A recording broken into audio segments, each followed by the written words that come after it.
We're here with Dan Kozina, Cozy Creations from the Dog Pound in the Falls.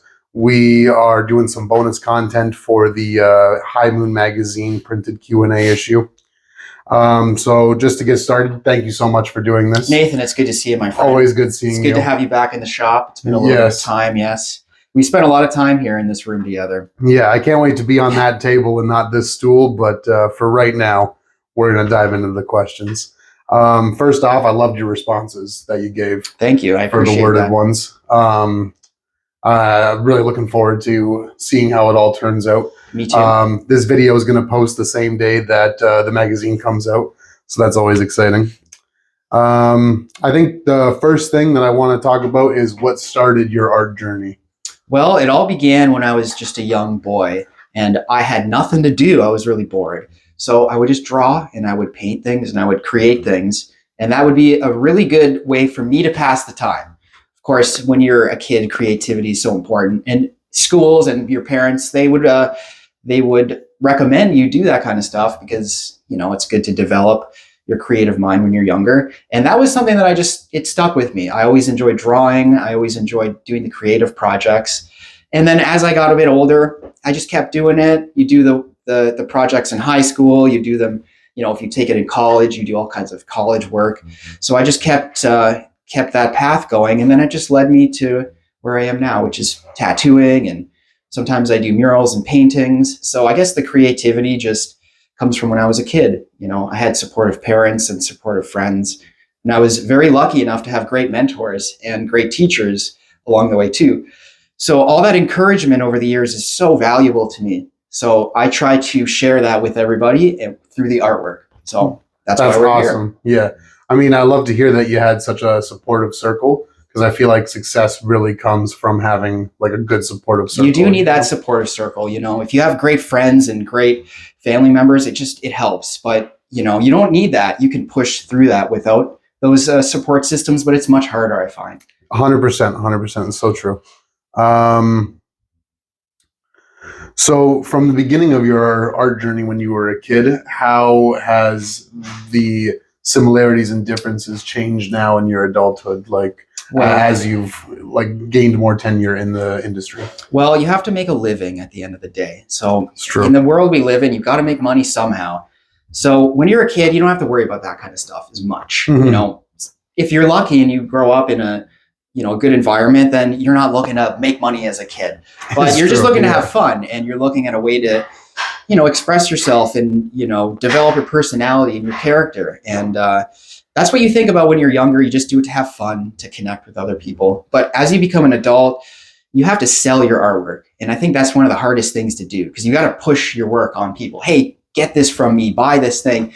I think as an artist, that's kind of tough. You just want people to discover you naturally. 100%. But, I think you have to take a look at what the market wants when you're trying to make money. You got to see what people like and what they want, and try to maybe, develop your artwork in that direction. Sometimes you have to sacrifice your own vision to, provide a service for people. So you get into the industry and you're basically a service. You work in the service industry. People come to you and they commission work. So what changes is, as a kid, you have a lot of vision and you want to do only certain things, I think. Really want to draw this type of thing or do only this work. But once you become an adult, you have to gear your work towards what people want. And I think that's an important thing to make a living. 100%. So you got to kind of market yourself a certain way, or push really hard at your one craft, and then people know you for that one thing and they'll go to you for that one thing. There's a couple directions you can go in, but I think these days it's good to be an all-around good artist. It's good to be able to do whatever people want and kind of put your own vision aside for what the clients are asking you for. I think that's the biggest difference, is now I do a lot more work based on what people ask me for rather than what I'm looking to do, if that makes sense. 100%. Yeah. And I think that's important, is being able to take someone else's vision and put it either on their body or, on a mural work. Yeah, adapting the best of both worlds is so cool, for sure.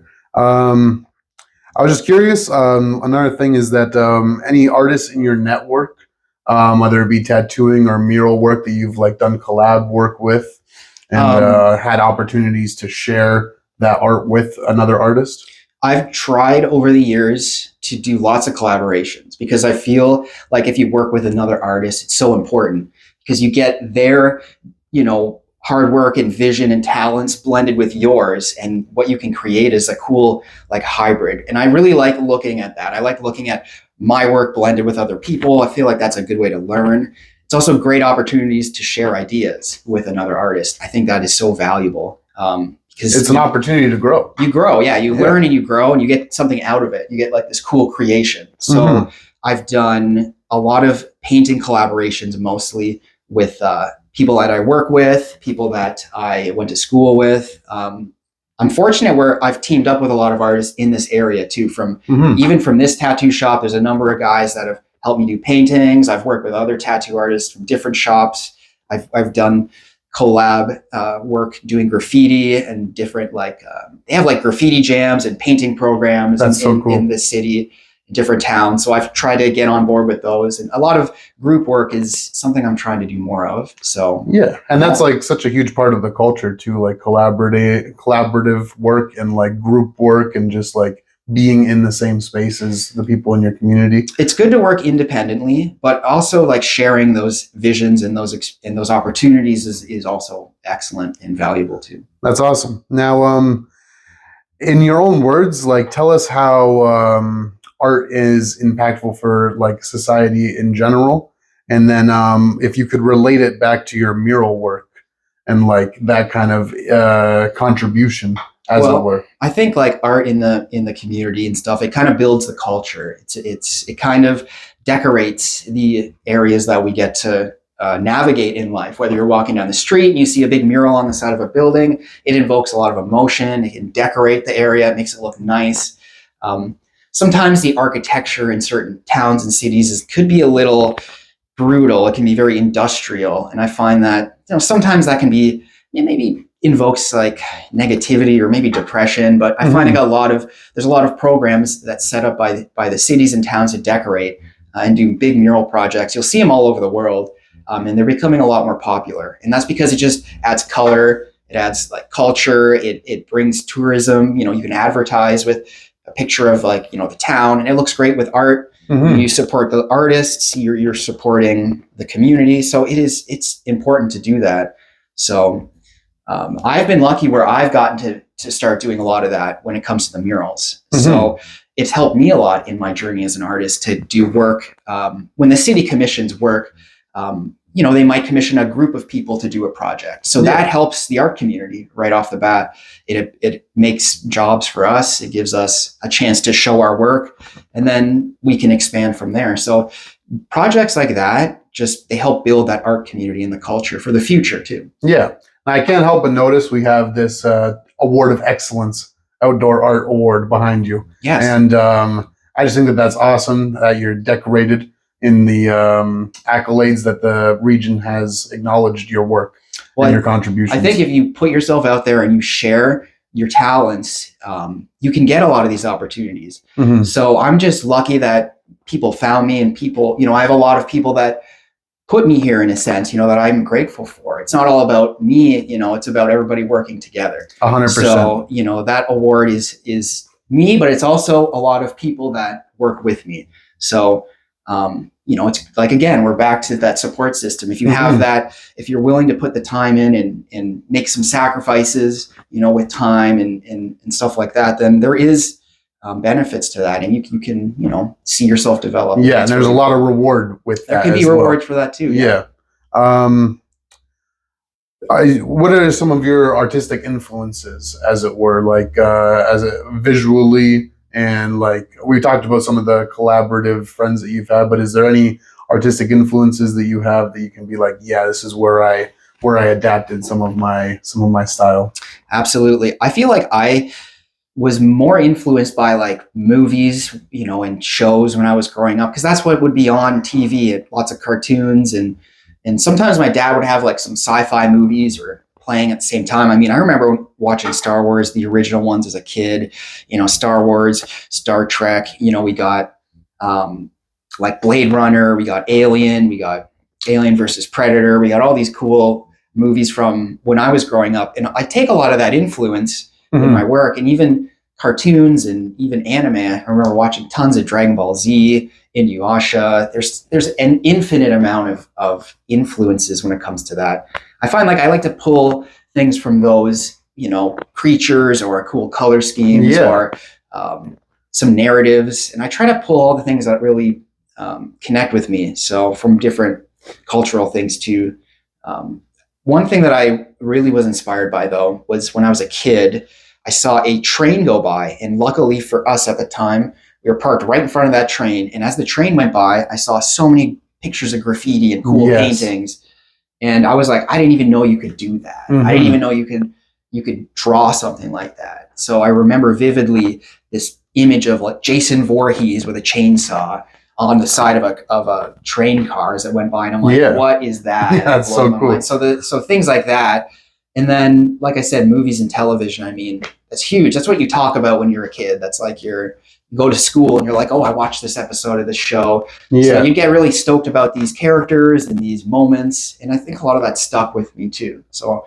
And I get asked to do that all the time for tattoos and paintings, things from Dragon Ball Z or different animes and different movies. And then you think back and you're like, oh man, like this actually influenced me today. I studied this stuff. Yeah, it was like I watched that movie 1,000 times. So now I'm getting to do the painting. It was on repeat. So it's cool that like not only like other forms of media and other forms of art have influenced like the visual arts. And going into that, like music is such a huge part of my life. Yes. Anyone who knows me, like it's been a huge part of my life for like 14, 15 years now. I try to incorporate that into other creative means. What are you jamming to lately? That's my real question. What music has inspired you recently? Well, there's a lot of different music I like to listen to, whether I'm tattooing or whether I'm doing a painting. It changes all the time. I like the classic stuff, Chester, of course, Linkin Park is up there. We have Tool, we have any like EDM or electronic stuff is great. The lo-fi stuff is amazing. Obviously, there's such an infinite amount of stuff to listen to. Especially when you're creating, I find that the lo-fi stuff is perfect for when your mind is busy, but it's not like you don't want it to be overtaken. It's like that study beats, that correct. When you're on YouTube and it's like that girl with the cat and it's like that animation. Window. It's just like, I'll put that on, for that's good. But I'm down for any music, even my clients, I say, what do you guys want to listen to? And if it's good, I'll listen to it. If it's not working out, then you just change the song. So. I'll be honest with you, we've been in this room for many hours and a lot of jams have been had here. Whether it's rave or, like you said, Linkin Park has been played here a lot. We listened to many Tool albums in here. So it's very classics, cool. The classics, yes. But it's always wicked cool for that as well.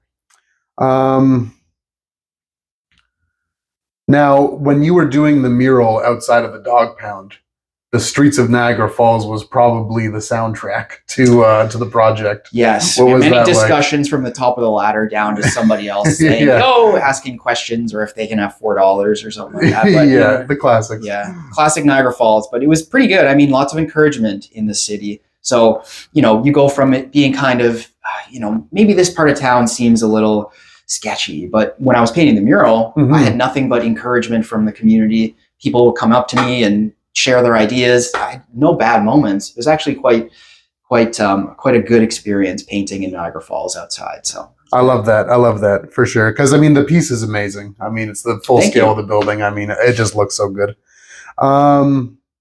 Now, we've talked about the outside contributions a little bit just then. Talk about some of the inside contributions that you made to this home that you have for tattooing. I mean, we're sitting next to some of them right now in this room.